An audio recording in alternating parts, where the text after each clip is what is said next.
Shavua Tov Lekoulam, Erev Tov, on est très content de se retrouver avec le Rav Yitzhak Chouraki grâce à Midreshet Yehuda Manitou et on va parler de la paracha suivante, Ve'ele Amishpatim, avec la découverte du Midrash grâce au Rav Chouraki.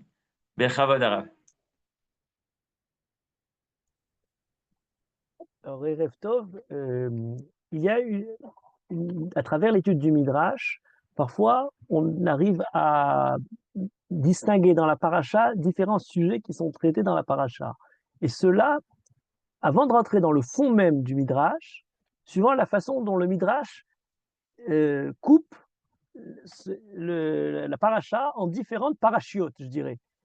Dans le paracha de Mishpatim, par exemple, le Midrash Shemot Rabbah, qui traite de la paracha de Mishpatim, coupe cette paracha en 3 parachiotes distinctes. Et il leur donne d'ailleurs des numéros différents. Il y a la paracha Lamed, Lamed Aleph, Lamed Bet. Depuis le début du livre de Shemot, on arrive Lamed, Lamed Aleph, Lamed Bet. La paracha Lamed, c'est Ve'ele Mishpatim, la première, qui est quasiment centrée de manière essentielle sur le premier pasouk de la paracha. Ve'ele Mishpatim, qui tikne Eved Ivri, toute cette notion du Eved Ivri.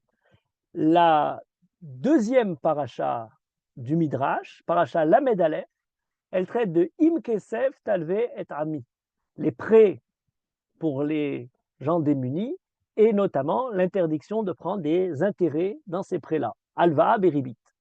Et la troisième paracha, paracha Lamed Bet, Ine Anochi Shelach Malach, c'est la fin de la paracha qui reprend la fin, je dirais, de Matan Torah.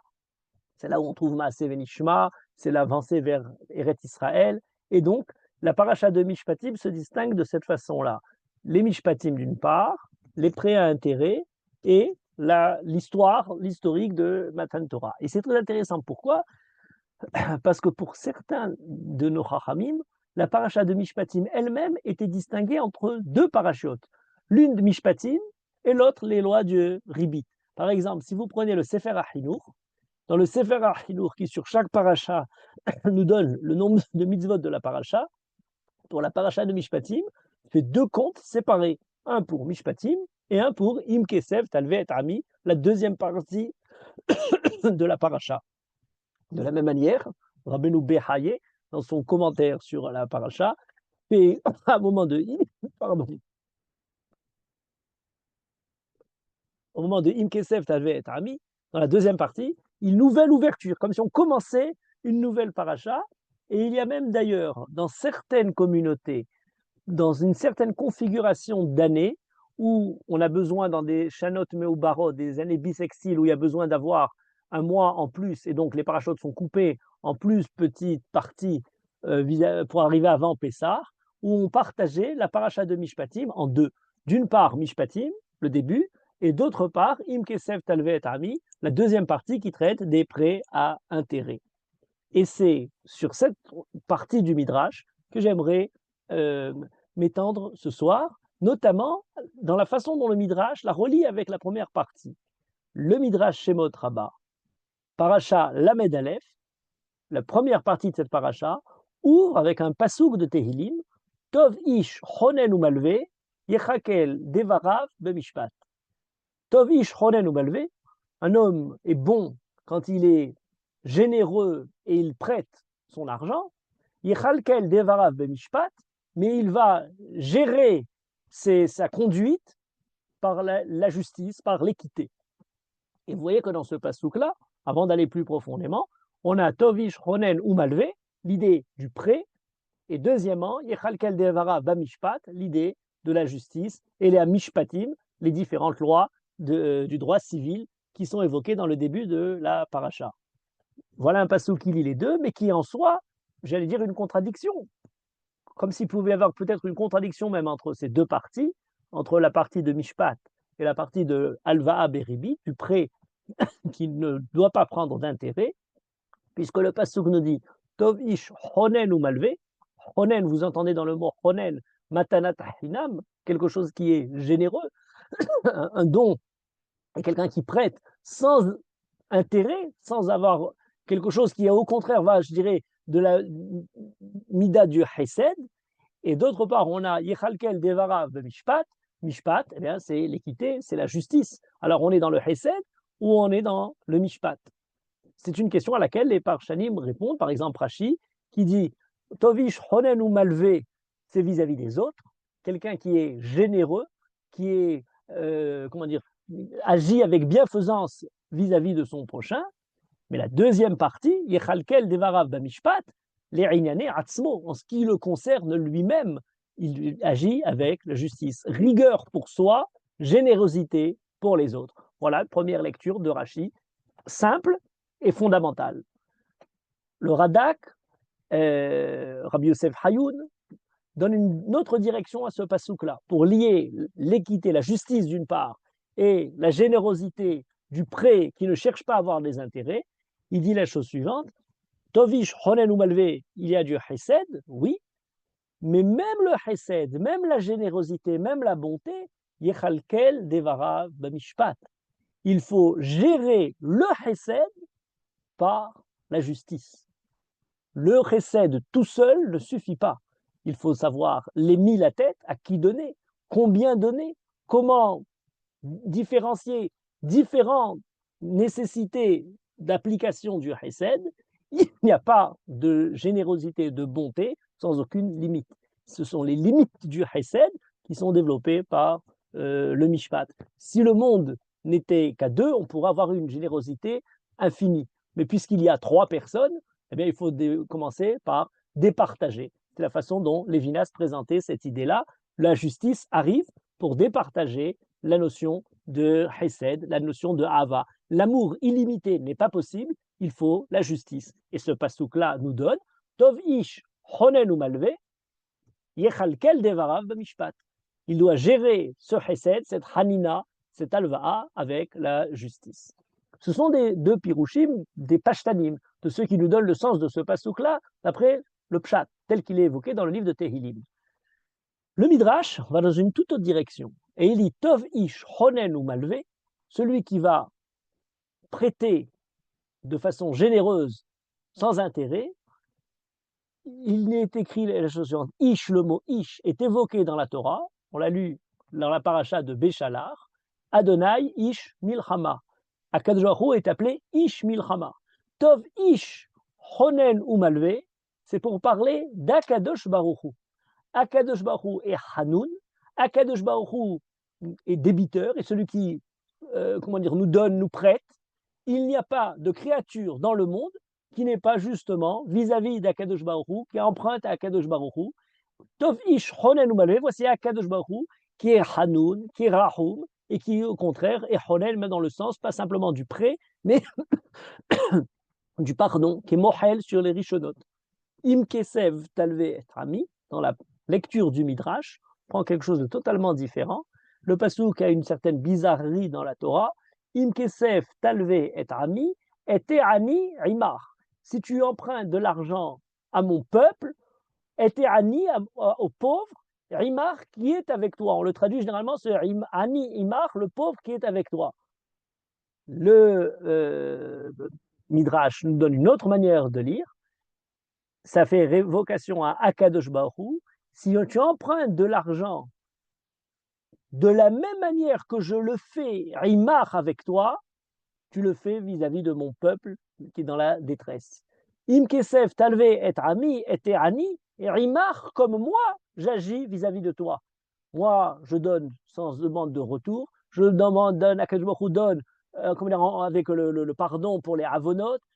Je ne suis l'otielo kenoché, je ne suis pas là pour demander le retour. De la même manière, quand vous avez cette situation vis-à-vis des hommes, conduisez-vous de la même manière. On pourrait dire à Kadosh Baruch Hu, même lorsqu'il est en train de gérer le monde en donnant la justice, on le demande de passer de Midat Hadin au Midat Rahamim. Il est honen ou malvé, même au moment où il nous fait le Mishpat, le jour du Mishpat, il a aussi de la générosité, de la bonté pour nous. Remarquez que ce passouk a encore quelque chose, je dirais une autre bizarrerie, c'est qu'il est écrit honen ou malvé, alors qu'on se serait attendu plutôt malvé vers honen. Il prête vers honen et il est large, il n'attend pas de retour. Explication du Midrash, honen ou malvé, il est généreux pour ce qui a déjà été donné et il continue à prêter. Il nous donne la vie que nous peut-être décevons comment dire, souvent, et il continue à nous la donner. Il nous prête, et après, peut-être même quand on n'a pas été à la hauteur de ce qu'Akadosh nous donne, il continue à nous donner. Honen ou malvé, il est honen, généreux, bon par rapport à ce qui est passé, ou malvé, il continue à le faire. Le Midrash donne une autre nuance, il dit la chose suivante, Macha lema davardomé, à quoi ressemble ce passouk-là, Echad lava, et quelqu'un qui a emprunté, et celui qui lui a prêté a oublié.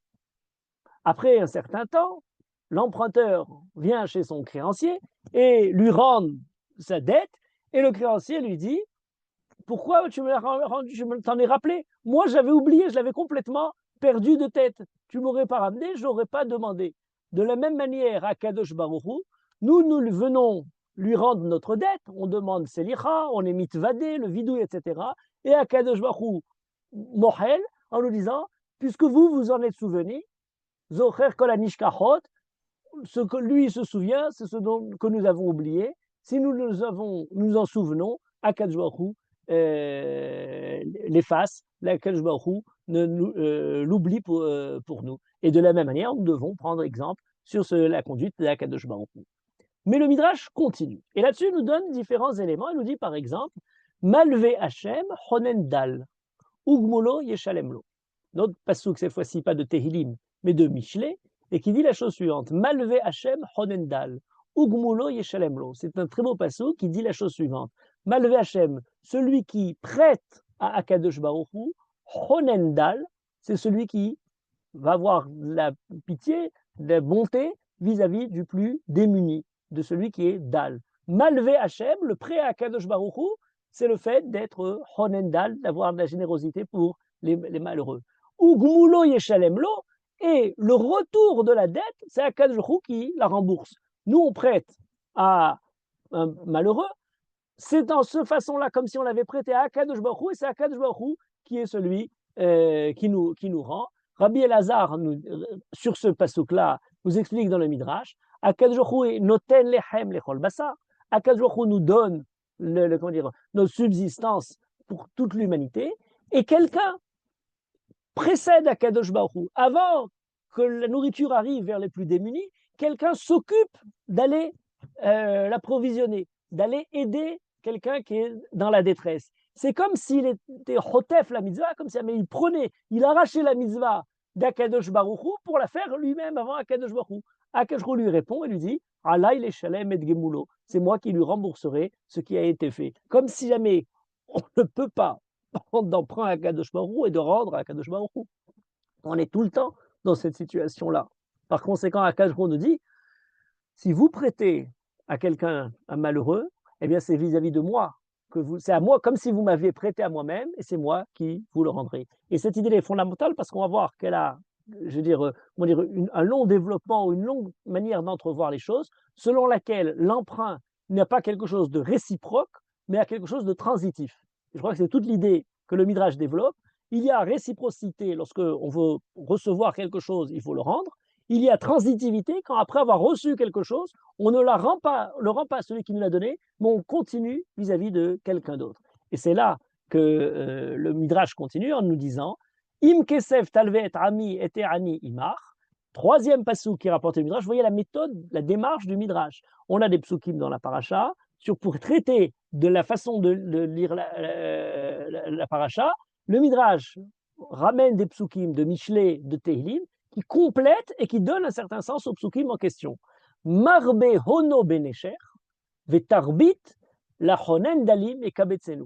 Celui qui s'enrichit par des intérêts en ayant nesher vetarbit sont deux façons différentes d'évoquer les notions de l'intérêt, comme si c'était nocher, quelque chose qui mord, le fait de prendre dans la détresse du malheureux, en plus de ça, un intérêt. On croirait s'être enrichi. Marbe Hono, il a maintenant augmenté sa fortune grâce à tous ses intérêts. Le pasuk nous dit les Honen Dalim et Kabetzenu. Cet argent-là va finalement être rassemblé pour aider les malheureux. Comment on arrivera à une situation pareille Yesh Adam malvé beribit. il y a quelqu'un qui prête à intérêt, qui s'enrichit terriblement, mais finalement, il meurt sans avoir d'enfant. Tout son argent est récupéré. Il y aurait des timayon, lorsqu'on explique les choses, il y aurait des timayon. Timayon, c'est le trésor du roi. Cet argent est repris par le pouvoir central et le roi, avec l'argent qui a été récupéré de ses sujets, eh bien, construit des routes, des merchatsaot, batekisaot, etc., qui vont servir aux gens les plus démunis. Il y a, alors là, c'est une idée intéressante parce que ça ajoute une autre dimension sur l'idée justement du prêt et de l'intérêt. Quelqu'un a cru vouloir s'enrichir, mais finalement, cet enrichissement ne lui profite pas. Il y a dans le rôle de l'État, comment dire, souverain et bon, une sorte de providence, un peu dans l'idée d'État-providence, qui aide les malheureux et qui apporte justement un certain confort à ceux qui n'ont pas, à travers les différents services publics qui sont amenés aux malheureux. Et là, c'est presque une sorte de mida keneged mida. Il a voulu s'enrichir, il a voulu prendre des plus démunis pour avoir plus de fortune. Il n'a pas d'enfant à qui faire bénéficier cette richesse-là. Cette richesse-là revient finalement à l'État qui la redistribue aux malheureux. Voilà une autre manière de présenter ces genres de relations. Mais encore une fois, tout ça, et j'allais dire, ce sont des pirouchim du Midrash introductifs qui nous permettent de précéder jusqu'à ce que là où le Midrash veut arriver.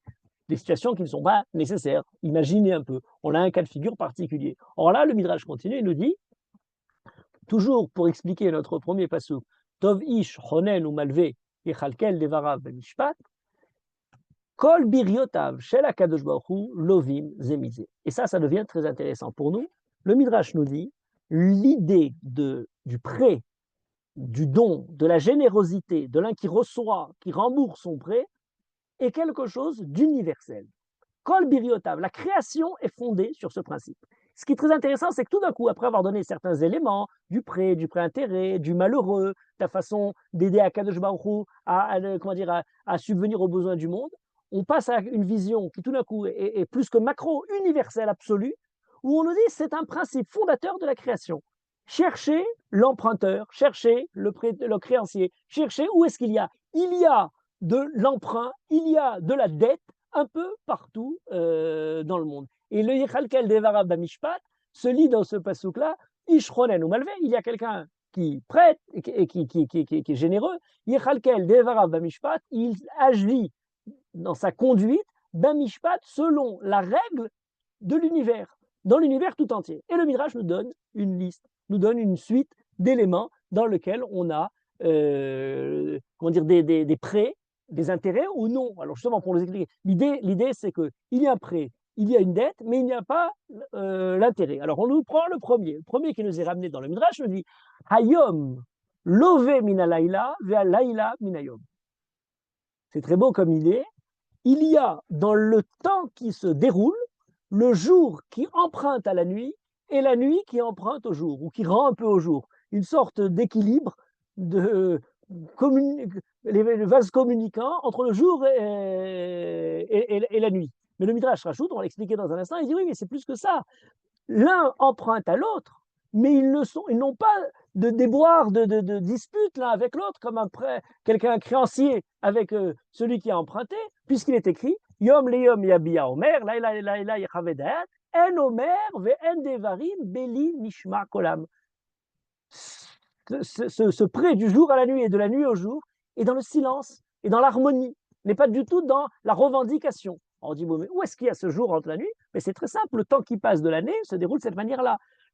En été, eh bien, le jour emprunte à la nuit, puisque les journées sont très longues, et la nuit, accepte de donner un peu de la période nocturne à la journée, et en hiver, eh bien, le jour rend un peu à la nuit et lui rembourse ces journées ensoleillées d'été en hiver où on a la nuit qui est plus large par rapport au jour. Vous voyez, ça se fait très bien. Il y a un prêt, il y a un emprunteur, il y a quelqu'un qui vient, et le cycle du temps est fait de cette manière-là, et personne ne bronche, il n'y a pas de revendication particulière. Belinishma kolam, on n'a pas besoin de leur dire l'otielo kenoché, ne vient pas être, aller chercher le créancier qui va chercher sa dette chez celui qui l'a emprunté. Tout marche très bien. Apprenez du monde de la nature, l'emprunt du temps, la façon de rendre cet emprunt. Dans une autre version du Midrash, ce n'est pas celle qui est dans Shemot Rabbah, on a cette même idée, et elle est très intéressante, c'est plus que simplement l'hiver et l'été. Alors on dit, les Chachamim eux-mêmes font parfois comment dire, accentuent cette dette du jour et de la nuit. Quand on arrive une année où il y a une année Me'ouberet, une année où on rajoute un mois supplémentaire, on arrive au mois de Shevat, on arrive au mois de Hadar, et puis avant Nissan, on voit que l'année n'est pas encore bien entamée vers le printemps, pour le Chodesh Aviv, pour le mois de Nissan. Les Chachamim décrètent Hadar Bet, un deuxième Hadar, pour pouvoir tomber sur le mois de Nissan au moment de Chodesh Ha'aviv. Oui, mais lorsque le mois d'Hadar avance, le mois de Nissan attend impatiemment de recevoir sa mission, comment dire, de recevoir son lot de journées. Et puis tout d'un coup, il en est démuni. Tout d'un coup, on le repousse un peu plus loin. Et le repousser un peu plus loin va donner à chacun une autre dimension du temps, puisque du coup, eh bien, toute l'année va être poussée en avant. On aura le mois de Tishri qui tombera un peu plus tard. Mais tomber un peu plus tard, ça va avoir un peu moins de jours, un peu plus de nuits. Pour cela, ils auront un peu plus de nuits un peu plus de jours au mois de printemps, et d'autres perdront quand l'automne arrivera.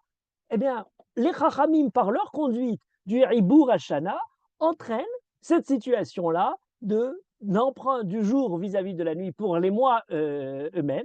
Et malgré tout, En Omer, Ven Devarim, Beli Nishma Kolam, toutes ces choses se font dans l'harmonie. Les mois ne se rebellent pas contre l'opinion des Chachamim.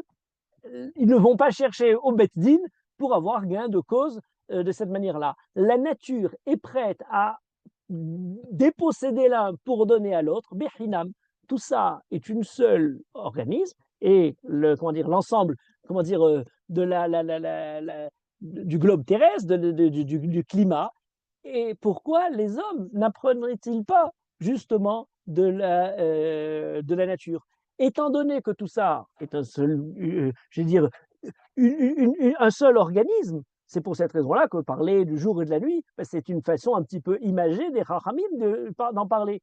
Et pourquoi ne pas comprendre que le Ham Israël, lui aussi, est un seul organisme? Et donc, le fait d'utiliser avec intérêt serait quelque chose d'inimaginable. Comment faire des bénéfices sur soi-même si le peuple juif est ensemble? Je vais y revenir dans un instant. Donc voilà la première idée. La première idée est celle du jour et de la nuit qui, tout au long de l'année, perdent un peu et donnent un peu à l'autre dimension.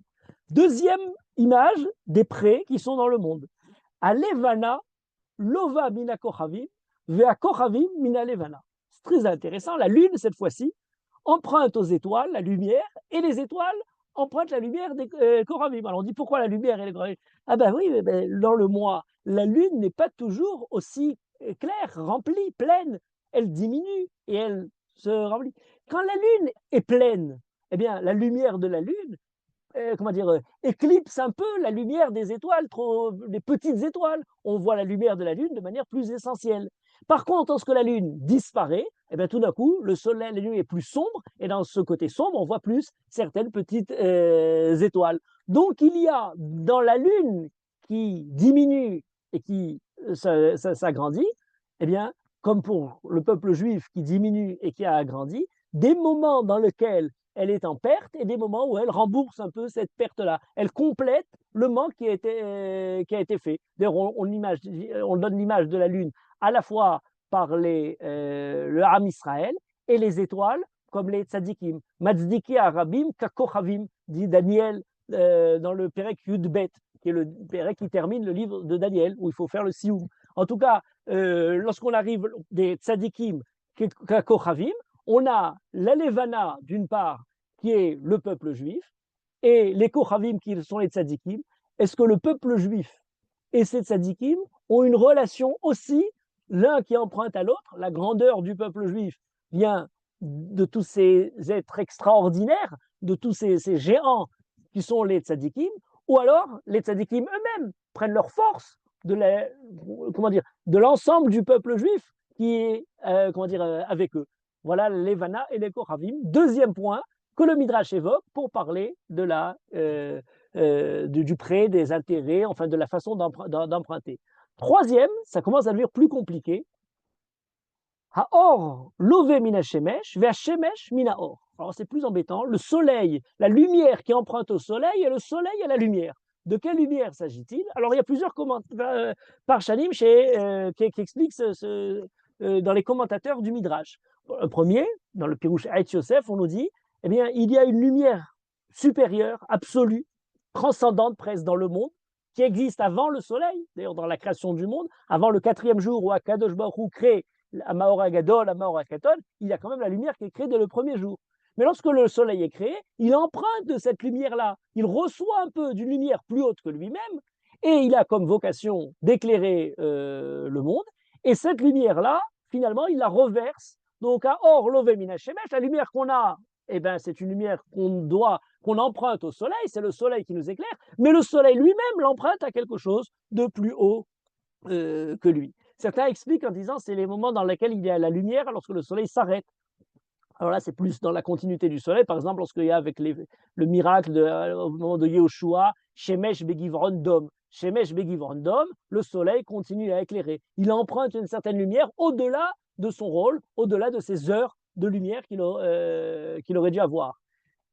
Un autre commentateur, un troisième commentaire, nous dit c'est pas le miracle de Shemesh Begivondom, c'est pas la lumière du soleil par rapport à la lumière absolue, transcendante du premier jour, mais c'est tous les jours, lorsque, avant d'avoir le soleil qui apparaît, on a sa lumière qui commence, ses premiers rayons, ce qu'on appelle Alot HaShachar, Ayelet HaShachar. Avant le soleil lui-même qui est visible, il y a un peu de lumière qui nous est donnée. Cette lumière-là, emprunte cette lumière au soleil, même si le soleil n'est pas présent. Et le soleil, finalement, la lui rend, puisque le soir est revenu, on a le soleil qui disparaît, il reste encore un peu de cette lumière qui est présente avec nous. Ce qui est une image très belle, puisqu'on la connaît en étant l'image, le matin qui se lève, comme étant la Géoula, qui est déjà présente avant qu'elle soit flagrante avec le soleil. Berita Achishena, plutôt ou le moment venu. Est-ce que le Chayer Olam Hazé, dans ce monde-là, avant même de voir le Olam Haba, avant de voir les Yemot HaMashiach, ne vit pas un peu déjà dans l'attente de la lumière du soleil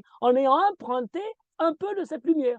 Prenez un exemple, lorsqu'on parle du Shabbat, qui est Me'en Olam Haba, c'est une très belle idée. C'est quoi cette idée de Shabbat Me'en Olam Haba? Il y a le Olam Haba, il y a la lumière absolue, comme à la finale, mais on prend un petit peu, on emprunte un peu de cette lumière-là, quelques rayons pour éclairer notre Shabbat. Et lorsque dans notre Shabbat, nous avons pris un peu de ces rayons-là, il y a le Or qui est lové, Mina Shemesh, qui n'est pas encore présent. Ou lorsqu'on parle du début de la Semichat Geoula, comme la Yelet HaShachar, la Géoula arrive petit à petit comme la Yelet HaShachar. C'est comme si on avait le soleil absolu qui arrive au moment de la Géoula, et on commence à voir un peu ces lumières, les Nitzotzot Arishonim, qui commencent à éclairer la venue de la Géoula. Donc là, on passe à une autre dimension. Voilà le troisième élément qui est évoqué par le Midrash.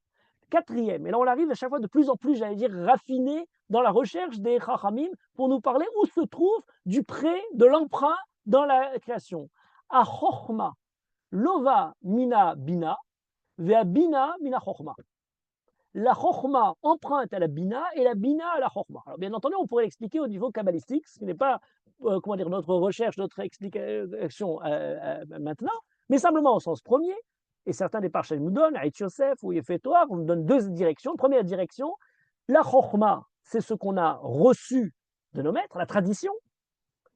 Lova Mina Bina, Bina, c'est lorsqu'on est en train d'être bonné d'avar, mitor d'avar, on déduit une chose d'une autre. Il y a un processus de réflexion, un processus de déduction, il y a un limoud, il y a un chidouche, quelque chose qu'on peut découvrir, faire du nouveau. Dans le mot bina, vous entendez le mot binyan, il y a la manière de construire le départ. On pourrait dire la chorma, c'est l'étincelle. La bina, c'est lorsqu'avec cette étincelle-là, on arrive à créer quelque chose de nouveau. Eh bien, on a ces deux éléments qui sont présents, la tradition et la modernité. La chorma, l'ova milabina, la chorma qu'on a n'est pas que tradition, elle est pleine elle-même de chidouche, de ce qu'Akadrou a innové dans le monde, mais ensuite, après l'avoir été reçu, on a soi-même apporté son chidouche. L'enchaînement de chidouche, de massoret, tradition, je vais dire tradition et chidouche, tradition et modernité, ou suivant la façon de Yefetoar, il dit la Torah révélée et la Bina, la Torah développée, la raison, la révélation et la raison, eh bien, sont enchaînées l'une de l'autre, puisque la raison emprunte à la révélation, la raison développe ce qui nous a été donné, mais après avoir été développée, elle fait partie de la suite de la tradition qui va être transmise pour les générations d'après. Donc, on reçoit quelque chose, on le développe, et puis ensuite, on le rend pour la suite de l'histoire. Ce qui était simplement tradition, eh bien, va pouvoir avoir une certaine idée de hidouche, d'innovation, mais ensuite, ce hidouche est lui-même fait partie de la tradition qui se donne pour les générations qui suivent. Donc, entre la chokhma et la bina, il y a comme une sorte d'enchaînement, d'emprunt et de remboursement de ce premier emprunt. Voilà, quatrième lecture du Midrash, de l'idée même de Im Kesef Talvé, l'emprunt. Cinquième lecture, il y en a 7 en tout. Cinquième lecture du Midrash, Hashamaim lovi min haaretz ve'haaretz min hashamaim. Là, on est revenu sur quelque chose plus de l'écologie naturelle du monde, puisqu'on nous présente le cycle de l'eau. Dans le cycle de l'eau, eh bien, l'eau, les précipitations sont créées sur la base de toute l'eau qui s'évapore et qui fait les différents nuages. Ve'ed ya'ale min haaretz, eh bien, ce sont ces vapeurs, ces nuages qui montent de la Terre, qui finalement vont provoquer les différentes pluies. Rien ne se perd. Le cycle de l'eau fait que Hashamaim lovi min haaretz, l'eau qui s'évapore vers le ciel, ve'haaretz lova min hashamaim, la terre reprend, emprunte l'eau au ciel, et la terre rend l'eau d'une certaine manière au ciel. Ce qui définit tout organisme, on pourrait dire tout organisme vivant, mais c'est plus qu'au-delà que du vivant, puisqu'on peut dire aussi bien pour le côté végétal, presque même pour le côté minéral, tout organisme existant reçoit de l'information, stocke l'information, traite l'information et émet de l'information. Il emprunte l'information et il rend de l'information. Donc ça va au-delà simplement de l'eau. Hashamaim lovi min haaretz ve'haaretz lova min hashamaim. On a ce cycle entre le ciel et la terre dans lequel on a un circuit, un cycle pour l'eau, et à travers l'eau, on pourrait parler de manière générale de toutes sortes de manières de recevoir et d'émettre de l'information en ayant rajouté une certaine valeur ajoutée par le traitement qu'elle reçoit lorsqu'elle est dans la disposition de tel ou tel organisme. Voilà la cinquième lecture du Midrash. Ensuite, le Midrash nous dit la chose suivante: A chesed love mina tzedaka, ve'a tzedaka mina chesed. Alors là, c'est très intéressant. Pourquoi? On commence à parler de choses qui sont plus liées, j'allais dire, aux choses morales et à la Torah. Si jusqu'à présent, on parlait de phénomènes naturels, de phénomènes du monde vivant, du temps, là, on parle à quelque chose qui est profondément le chesed et le tzedek. A chesed love mina tzedaka, ve'a tzedaka mina chesed. A priori, le chesed et la tzedaka ne sont pas exactement la même chose. La tzedaka, c'est lorsqu'on donne, la tzedaka pour quelqu'un qui est démuni. Le chesed, gemilut chasadim, on est généreux pour tout le monde, peu importe le côté démuni de quelqu'un. La tzedaka, c'est uniquement lorsqu'on donne l'argent. Le chesed, c'est de manière générale. C'est toute manifestation de générosité, d'entraide, de solidarité, d'une manière générale à l'intérieur du peuple juif. Donc, a priori, le chesed et la tzedaka agissent en même temps, sont en fait un peu coopèrent l'un avec l'autre. C'est vrai, mais il y a malgré tout l'un qui, j'allais dire, fournit, alimente le second. C'est la notion de chesed, c'est la générosité qu'il y a dans l'homme qui alimente le moment où l'homme donne véritablement la tzedaka. La tzedaka, la générosité de l'acte, lorsque quelqu'un donne la tzedaka, l'argent, eh bien, il est précédé d'abord par un élan profond, par une nature profonde qui est une nature de chesed. Chesed, c'est donc la mida, et la tzedaka, c'est l'accomplissement. Mais il y a les deux aspects. Plus quelqu'un s'éduque à se conduire de manière généreuse, eh bien, de la même manière, sa nature généreuse va en être pour autant développée. Il faut faire attention à ce qu'il y ait adéquation entre la conduite de tzedaka et le caractère du chesed qui est à l'intérieur de l'homme. Le caractère et la conduite doivent s'alimenter l'un réciproquement de l'autre. La tzedaka, elle est lova mina chesed. Elle utilise le chesed pour pouvoir combler le manque du pauvre, de celui qui est démuni. Et pas simplement dans le côté matériel de la tzedaka, mais aussi dans le côté moral, dans le côté sentimental, dans la chaleur humaine. Les chachamim ont toujours voulu qu'au-delà simplement du tzedek, de la façon dont l'État essaie de gérer une certaine justice, il y ait dans la conduite des hommes aussi une manifestation du cœur pour que ce ne soit pas quelque chose d'uniforme, de standardisé, qui soit fait de manière anonyme et sans âme, mais au contraire qu'il y ait le chesed qui se manifeste à travers cette entraide qui se déroule. Mais il ne suffit pas d'avoir que du chesed. C'est très bien le chesed, mais il faut aussi la conduite, on pourrait dire très généreux, beaucoup de chaleur. Oui, mais finalement, on a besoin de résoudre le problème matériel concret. Et donc, il faut aussi la tzedaka elle-même. Certains des commentateurs disent il faut aussi savoir que le chesed et la tzedaka ne sont pas toujours comment dire, au même niveau. Par exemple, lorsqu'on a un maaser chesed par rapport à une mitzvah de tzedaka, qu'est-ce qui repousse quoi? Si on a par exemple met mitzvah c'est le chesed absolu pour quelqu'un qui n'a personne pour être enterré, on a un corps qui est là, il faut l'enterrer. Le fait de l'enterrer, on appelle ça met mitzvah. Il n'y a personne, il n'y a pas de qui que ce soit. On dit dans ce cas-là, met mitzvah, il précède tout. Le chesed qu'on a fait, chesed ve'emet, chesed shel emet, qu'on donne vis-à-vis de ce met mitzvah, il repousse même le maaseh tzedaka. Comme si par ce côté totalement démuni, il n'est même plus vivant pour pouvoir demander l'aide qu'on pourrait lui apporter, eh bien on a encore plus de devoirs vis-à-vis de lui. Ou alors parfois, eh bien, on a la tzedaka qui précède le chesed. On donne l'exemple, par exemple, entre la tzedaka qu'on donne à un pauvre et le fait de faire du chesed pour essayer de réjouir un khatan et une kala. On dit, si jamais on a le choix entre l'un et l'autre, il faut d'abord commencer par donner au hani, la tzedaka du hani, qui précède le chesed qu'on doit faire vis-à-vis de n'importe qui se marie, faire la joie, etc., des mariés. L'un comme l'autre sont des mitzvot importantes, mais il y a même d'entre le chesed et la tzedaka une certaine hiérarchie, comment dire, une certaine priorité qu'il ne faut pas oublier. Et puis ensuite, on a le dernier, l'ultime, le septième qui est évoqué, à Torah, lova mina mitzvot, va mitzvot mina Torah. Et là, c'est très intéressant. On a deux, comment dire, centres qui sont donnés par la Torah, l'un qui est intellectuel, qui est de l'étude, qui est, comment dire, de le côté, je dirais, abstrait, et le second qui est du côté concret, la pratique des mitzvot. Or, on a entre les deux aussi l'un qui emprunte à l'autre et l'autre qui donne. Entre le Kiyum mitzvot et le Talmud de Torah, eh bien, on a la Torah qui est l'ova mina mitzvot. Plus quelqu'un pratique les mitzvot, plus l'étude et la compréhension de la Torah s'en trouvent développées. C'est un point extrêmement important.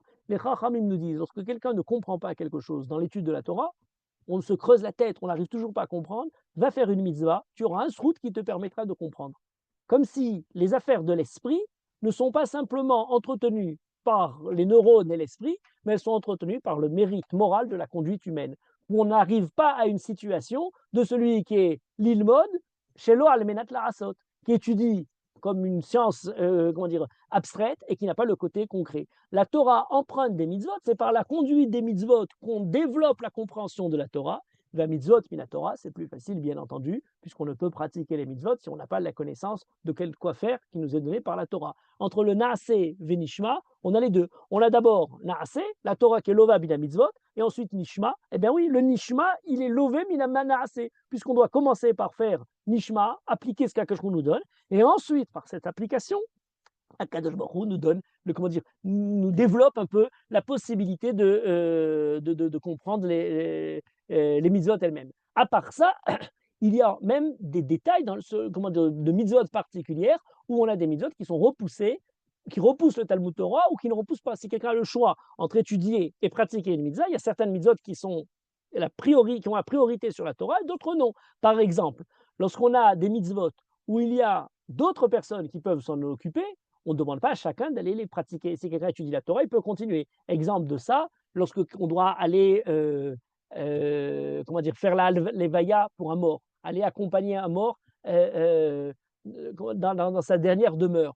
On demande à un homme de le faire si c'est un met mitzvah. Met mitzvah, il précède à tout. Mais s'il y a la Chevra Kadisha, des gens qui s'occupent de ça, on ne demande pas à tout le monde d'aller s'en occuper. Et quelqu'un qui étudie la Torah pourra continuer à étudier la Torah, même si il y a la Alvaya Tamet. Par contre, il y a d'autres mitzvot qu'on arrête pour la Talmud Torah. Si quelqu'un doit écouter la Megillah, on ne va pas dire à quelqu'un, parce qu'il est en train d'étudier la Torah, il ne doit pas écouter la Megillah.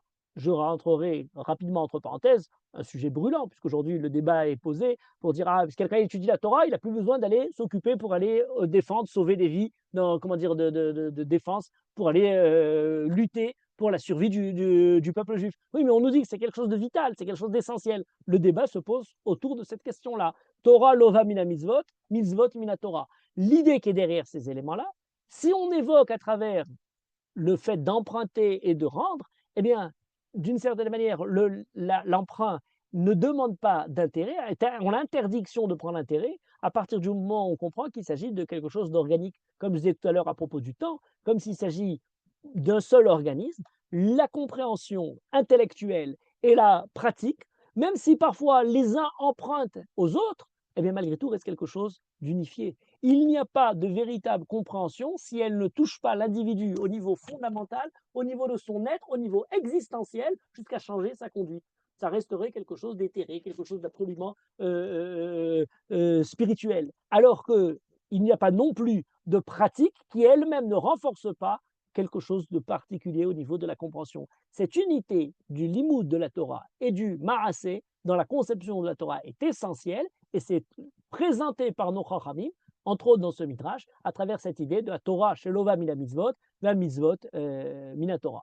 Et le Midrash continue en disant, mais alors voyez, toutes les créatures d'Akadosh Baruch Hu sont en paix les unes avec les autres. Beli devarim, enomer ven devarim, beli nishma kolam. Il n'y a pas quelqu'un qui demande des intérêts sur le fait d'avoir été, comment dire, sur cette générosité dans cet organisme absolu. Et lorsque quelqu'un se met avec son prochain à emprunter, à prêter avec intérêt, malvé beribit, Akadosh Baruch Hu semblerait entendre dans le fait de prêter avec intérêt comme une sorte de révolte contre Akadosh Baruch Hu lui-même, en lui disant, puisque moi je peux récupérer de l'intérêt pour ce prêt que j'ai eu, pourquoi toi, Akadosh Baruch Hu, tu ne prends pas justement des intérêts de ce monde-là que tu as? Il élimine par sa conduite le côté absolument généreux et comment dire, entièrement bon d'Akadosh Baruch Hu. Pourquoi Akadosh Baruch Hu, tu ne demandes pas d'intérêt de la terre que tu as abreuve, des plantes, comment dire, de tout l'univers, de la Neshama, chez Nafarta Ba'adam, Akadosh Baruch Hu nous la prête, et est-ce qu'il nous demande de l'intérêt? Alors il dit de l'eau qui a été créée, que tu donnes, de la terre qui fleurit, des lumières, des luminaires qui éclairent. On a comme l'eau, la terre, le feu, de la neshama shenafar tabi. Eh bien, pourquoi est-ce que Akadosh Baruch Hu, tu ne demandes pas? Akadosh Baruch Hu répond, voyez, moi je n'ai pas demandé d'intérêt, et la terre ne donne pas d'intérêt. Malheur à celui qui prend des intérêts. Or c'est très surprenant cette réponse-là, parce qu'on dirait, mais non, pratiquement.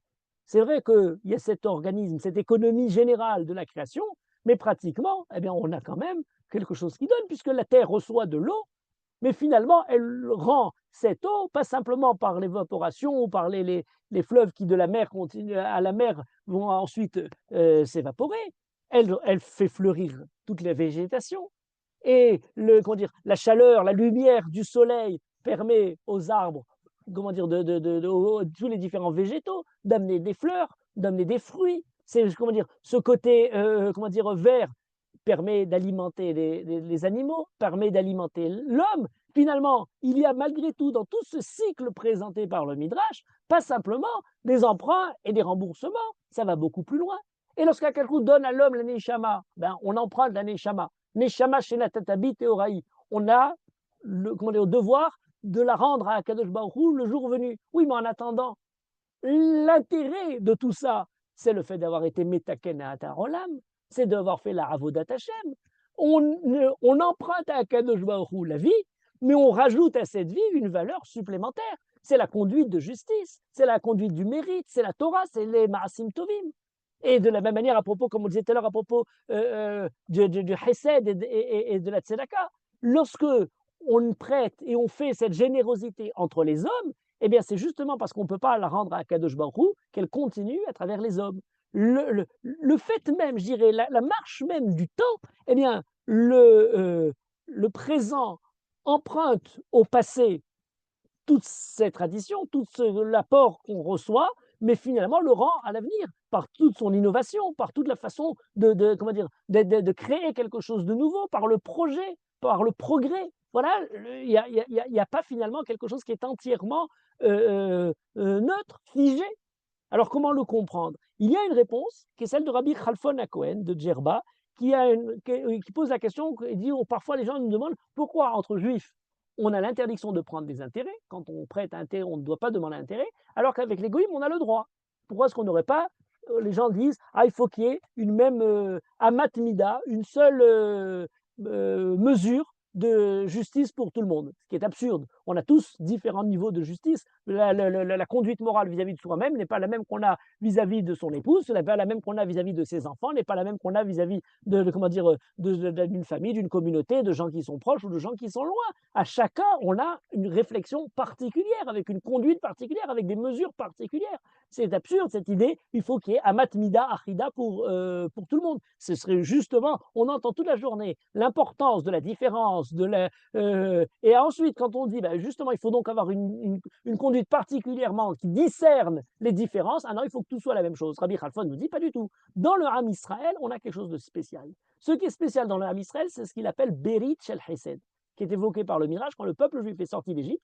Après avoir été asservi pendant toutes ces années, le peuple juif a reçu sur lui un principe essentiel qui est la Berit Shel Chesed, une alliance de Chesed, comme une famille.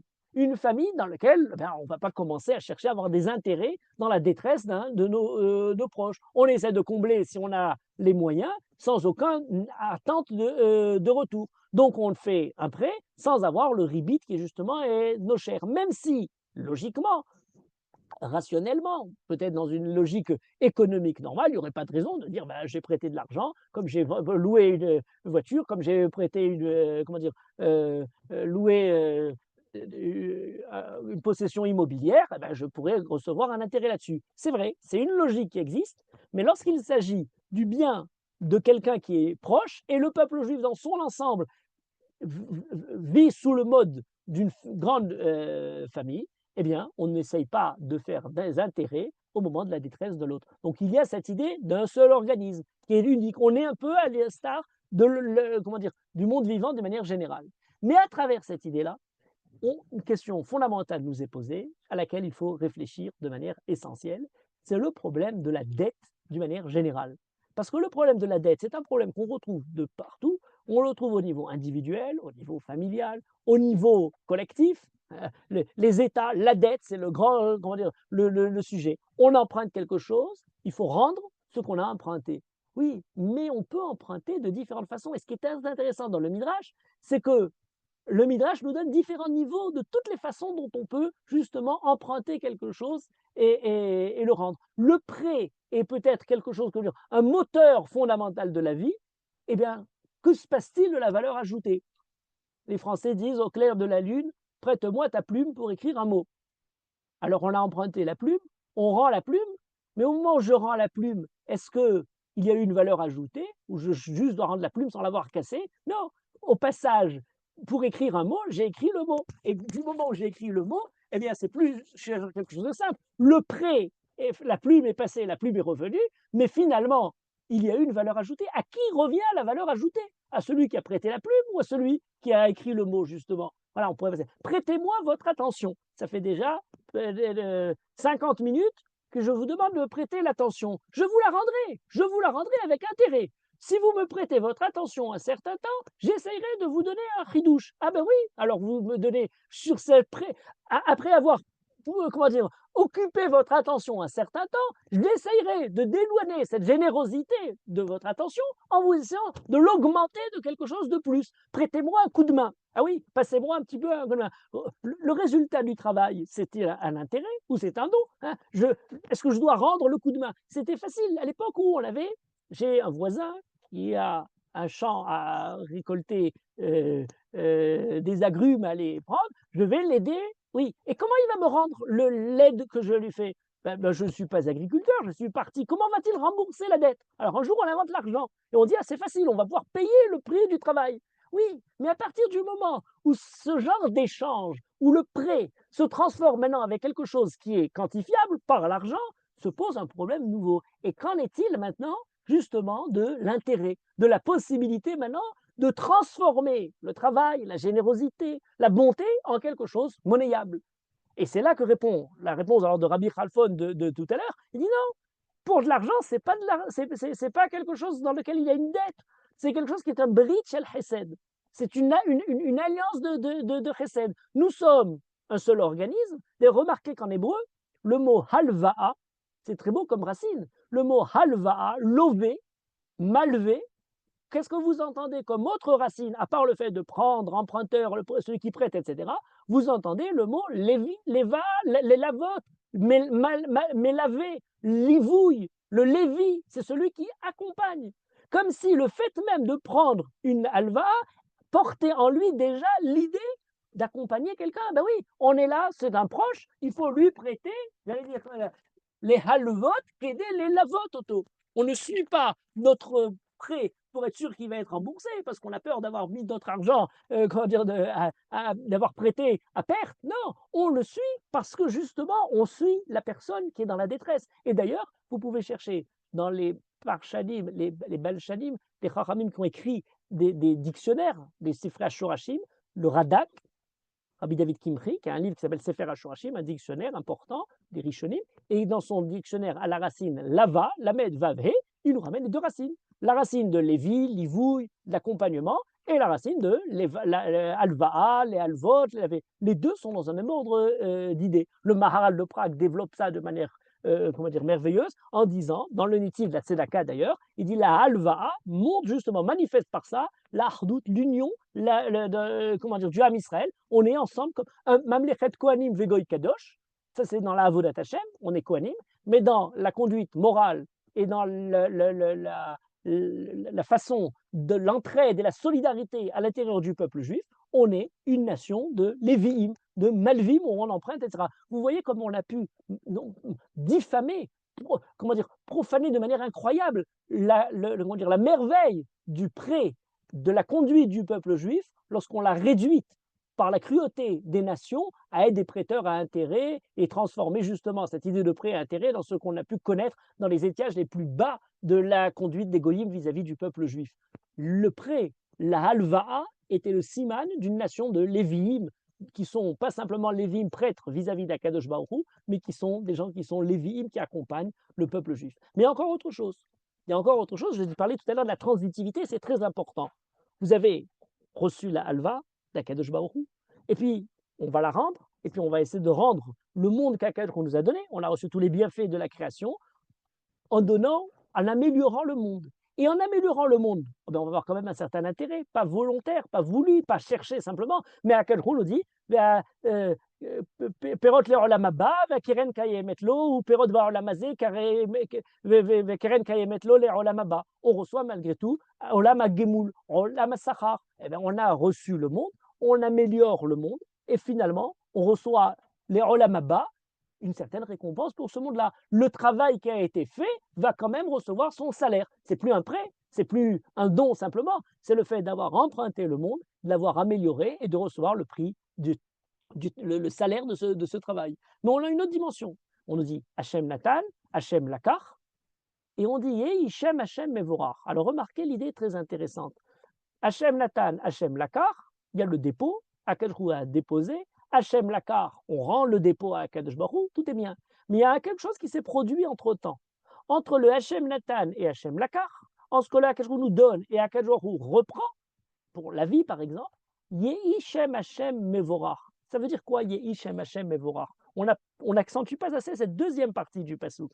Hachem Natan, Hachem Lakar, ça semble parfois, c'est Iov, la douleur, la détresse, il a donné, il a repris, et puis on est là dans le côté exact du remboursement, de l'échange qui a été fait. Mais quand on dit Yehi Shem Hachem Mevorach, il y a Kadosh Baruch Hu, sa présence est un peu plus abondante dans le monde. Mevorach, Barolam, Yehi Shem Hachem Mevorach, il y a quand même un certain intérêt, il y a quand même quelque chose d'ajouté. La valeur ajoutée, c'est qu'entre le moment où Hachem Natan et Hachem Lakar, il y a eu quelque chose qui a été fait dans le monde. Et cette chose qui a été fait dans le monde peut être vis-à-vis d'Akadosh Baruch Hu, dans le côté pur de la conduite de la Torah, mais il peut être aussi dans ce que j'appelais tout à l'heure la transitivité. C'est là que le don qui a été reçu nous permet d'être transitif. Il y a la réciprocité et il y a la transitivité du don. La transitivité, c'est qu'après avoir reçu d'Akadosh Baruch Hu, avant de rendre à Akadosh Baruch Hu, il y a quelque chose dans lequel on rend à l'autre. On rend les bienfaits que quelque chose nous donne à celui qui est le plus démuni. C'est très intéressant parce que cette idée, alors tout à l'heure je l'évoquais en disant justement, lorsqu'on nous parle de chen, hinam, cette idée-là, qui d'ailleurs entre parenthèses est valable à la fois en hébreu comme en français. Vous avez remarqué qu'il y a deux racines qui sont très proches et qui sont dans beaucoup de langues les mêmes. Lorsque vous avez l'idée de gratuité et l'idée de grâce, il y a un tableau de Raphaël au château de Chantilly qui s'appelle Les Trois Grâces. Il y a trois dames qui font une certaine ronde de face, de dos, etc. Elles ne sont pas grasses par leur beauté, mais elles sont grasses par le côté gratuit. Elles tiennent une pomme et se la donnent l'une à l'autre. Les trois grâces ne sont pas trop grasses parce qu'elles ont la graciosité, mais la gratuité. On devrait les appeler les trois gratuites. Elles reçoivent de quelqu'un et elles le rendent. Elle donne ce qu'elle a reçu. Le don, d'ailleurs, vous remarquerez que même comment en hébreu on dit hen pour parler de la grâce et hinam, le côté gratuit, vous voyez, c'est exactement le même mot. La grâce et la gratuité retrouvent cette même racine. L'hébreu prend cette idée-là. Lorsque vous dites merci, alors en français vous dites merci, d'ailleurs il y a quelque chose de plus terrible dans le côté merci, on demande merci, mais par contre dans l'autre langue on demande gracier, gracias, la grâce, on demande grâce. Et dans ce moment de grâce, on oublie que dans le gracier, gracias, il y a le hen qui est derrière, comme ça. Au moment de l'équilibre, tout était gratuit. Ah ben alors on n'a pas besoin de demander quoi que ce soit à personne, tout est gratuit, tout est, comment dire, à disposition de tous pour tout le monde. Or, tout d'un coup, de cette disposition-là, il y a un déséquilibre. Le déséquilibre, notamment, vient du fait qu'il y a quelqu'un pour lequel il manque, dans lequel il y a quelqu'un qui va faire montre de sa générosité. Alors, l'équilibre a été déséquilibré puisque tout d'un coup, il y a générosité.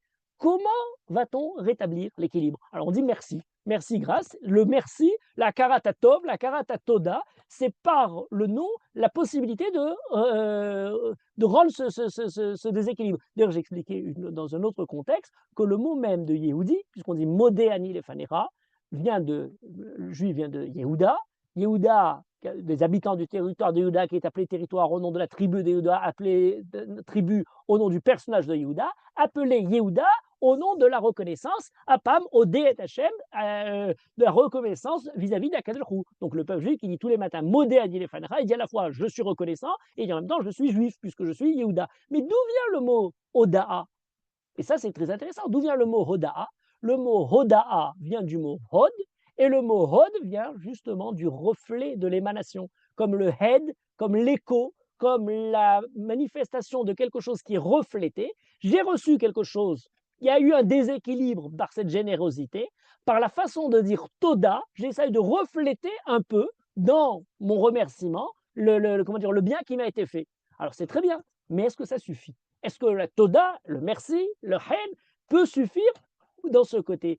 Est-ce que le Chesed premier, le prêt, ce don premier, peut-il rester gratuit? Alors aujourd'hui, vous savez, on nous dit ah non, non, plus personne, tout le monde ne fait que des actions intéressées. Il n'y a pas, comment dire, d'altruisme absolu. On a par la générosité, on fait démonstration de sa richesse, de sa grandeur, de sa supériorité, de sa morale, de tout un tas de qualités qu'on aime. Ah oui, on rééquilibre le don par le côté manifeste de ses, comment dire, de ses qualités. Est-ce que c'est juste ou non? Est-ce qu'Akadosh Baruch Hu rééquilibre le don gratuit vis-à-vis du monde par la manifestation de sa splendeur? Ou c'est nous qui, en ayant reçu ce don, montrons notre akaratatov, notre reconnaissance vis-à-vis d'Akadosh Baruch Hu? Alors là, il faut différencier deux éléments, c'est le parasite et le symbiote. C'est très important. Le parasite, eh c'est ça, c'est celui qui reçoit comment dire, le don et qui ne lui donne rien de plus. Le parasite, pour le définir rapidement, facilement, eh bien, le parasite, c'est la relation de l'homme vis-à-vis de la femme. Le don du mâle à la femelle, il est obligé de parasiter sa femme pour pouvoir avoir finalement des enfants et une succession. Après ça, la femme est parasitée pendant 9 mois par un fœtus pour pouvoir lui donner comme ça. Ensuite, à la naissance venue, le nourrisson parasite sa mère puisqu'il est obligé de prendre du lait et ne lui rend rien par l'alimentation. L'enfance continue encore un peu à parasiter. Parfois, on devient adulte et on continue à être parasite. Il y a des gens qui ont vécu une idéologie du parasitisme. Bon, ça, c'est une certaine position. De quelle façon on rétablit le parasite? On le rétablit le parasite très simple, par l'éducation qui rééquilibre l'échange lorsque le petit parasite devient un grand symbiote. Qu'est-ce que c'est qu'un symbiote? C'est exactement l'inverse. Le symbiote, c'est quelqu'un qui reçoit d'une certaine chose, mais qui finalement rééquilibre cet échange par le fait qu'il rend ce qu'il peut donner.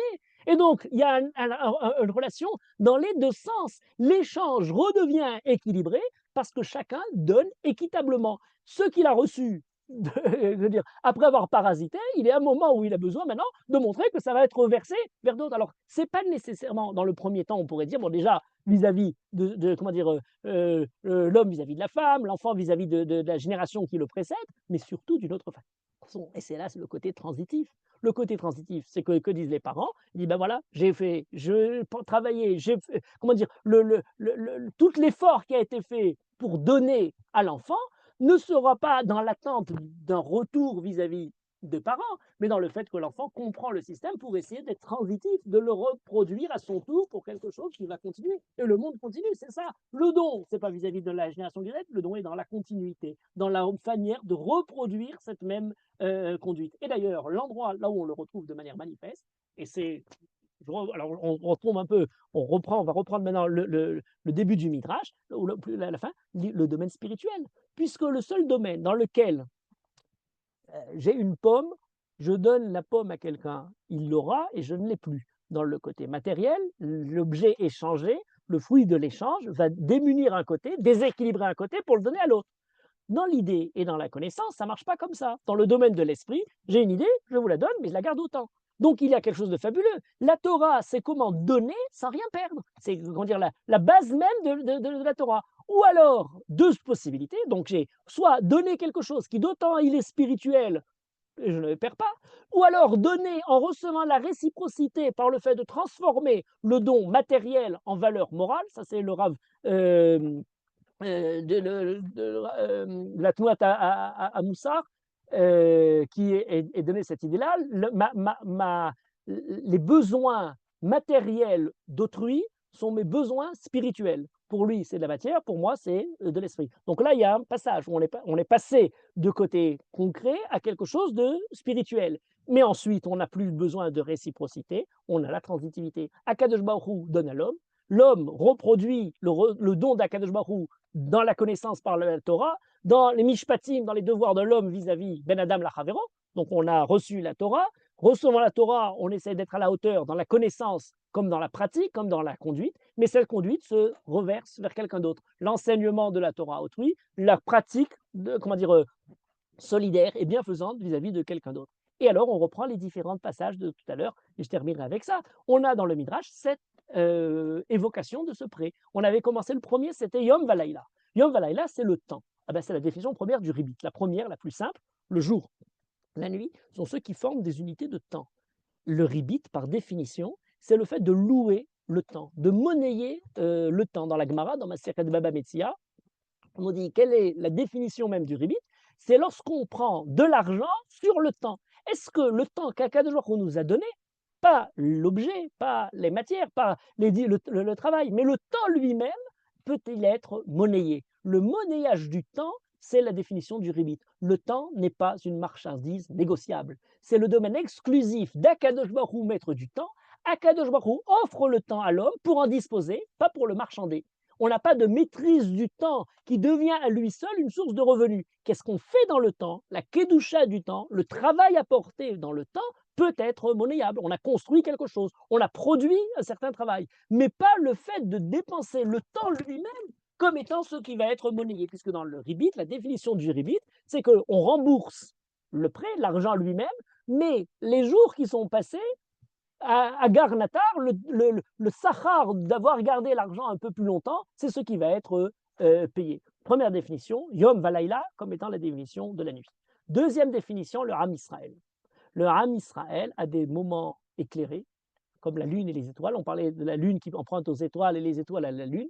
On a dans la nuit, eh bien, la lune qui parfois est diminuée, et qui justement emprunte, pour éclairer la nuit, on n'a plus trop de lune, elle emprunte la lumière de la nuit aux étoiles qui peuvent aider à éclairer quand la lune n'est pas là, mais finalement elle la rembourse, elle la rend. Le Ham Israël a cette définition-là. On est dans une période démunie et on espère pouvoir arriver à le Ham Israël dans ce côté plein. On a perdu, on a des moments amputés d'une partie du Ham Israël. On a l'idée du tikkun, du Pgam Alevana, du tikkun justement de cette lune qui est diminuée, en espérant qu'Akadosh Baruch Hu remplisse toutes les différentes brisures, déchirures, amputations de la plénitude du Ham Israël.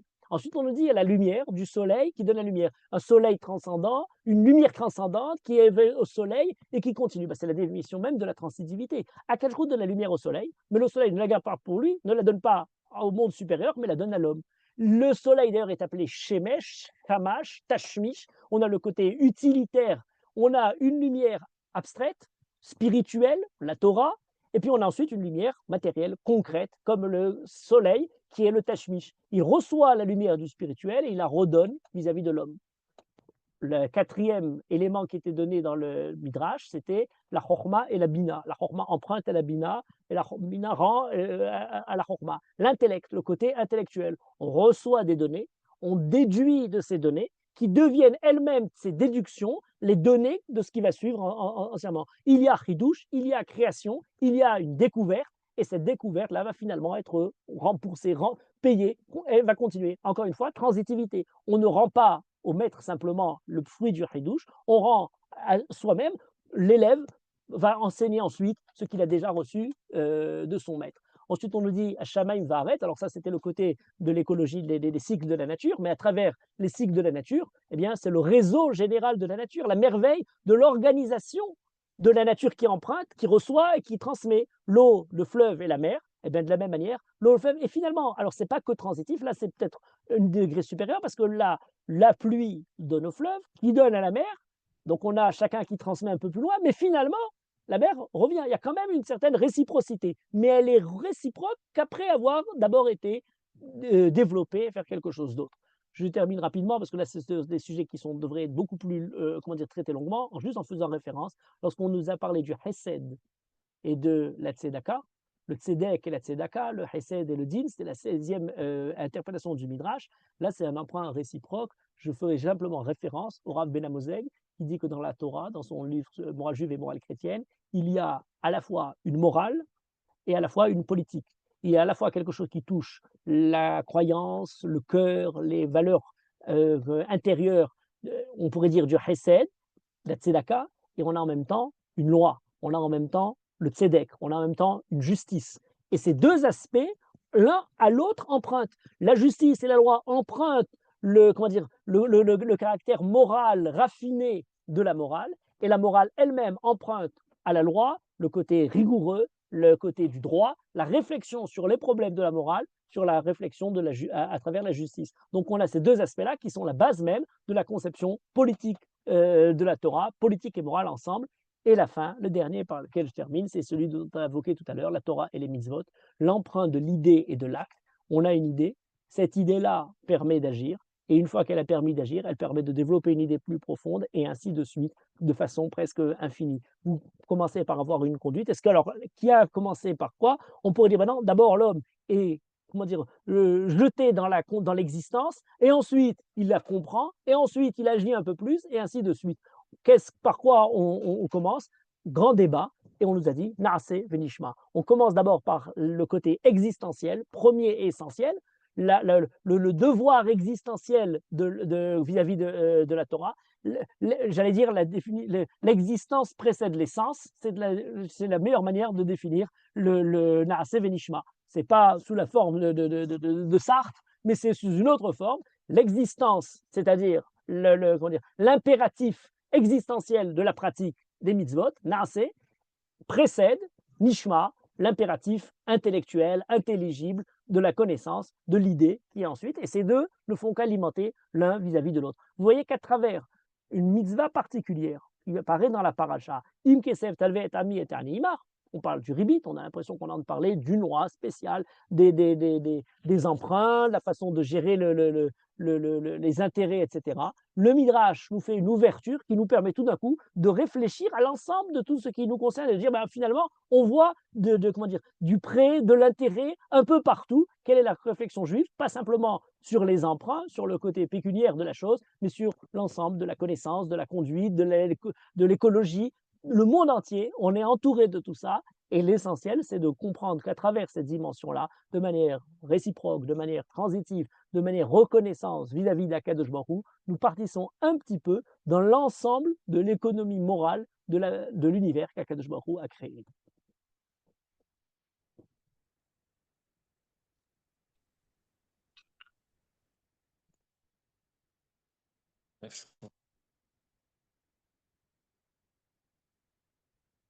Voilà.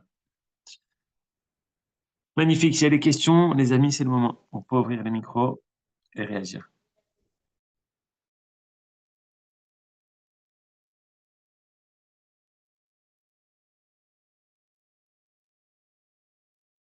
Le Midrash n'a plus laissé de place aux questions.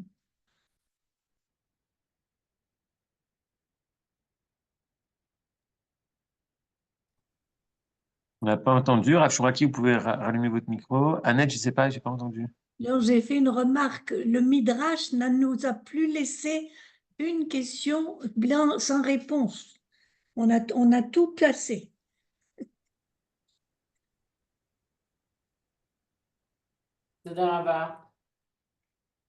Merci beaucoup.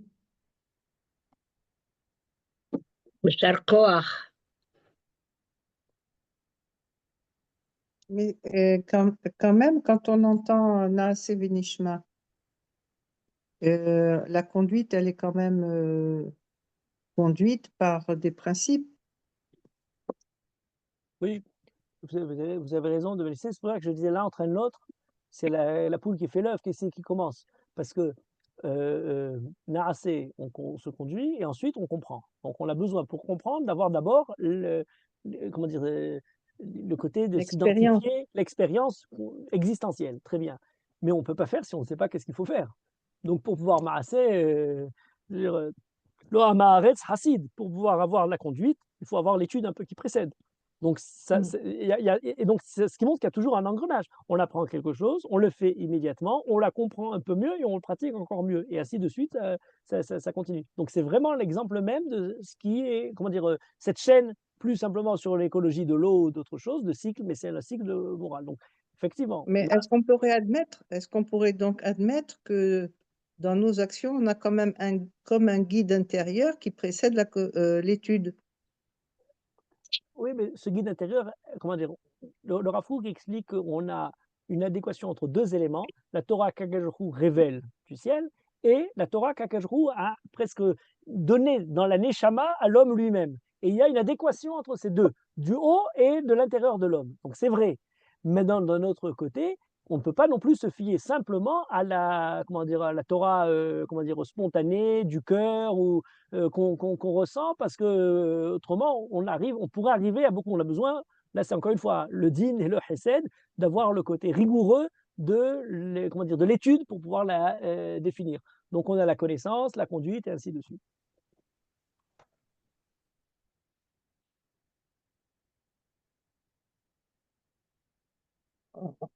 En fait, on a comme des tendances.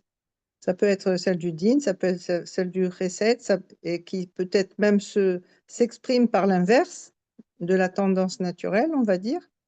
Et c'est vrai qu'on a besoin de toute une vie pour démêler,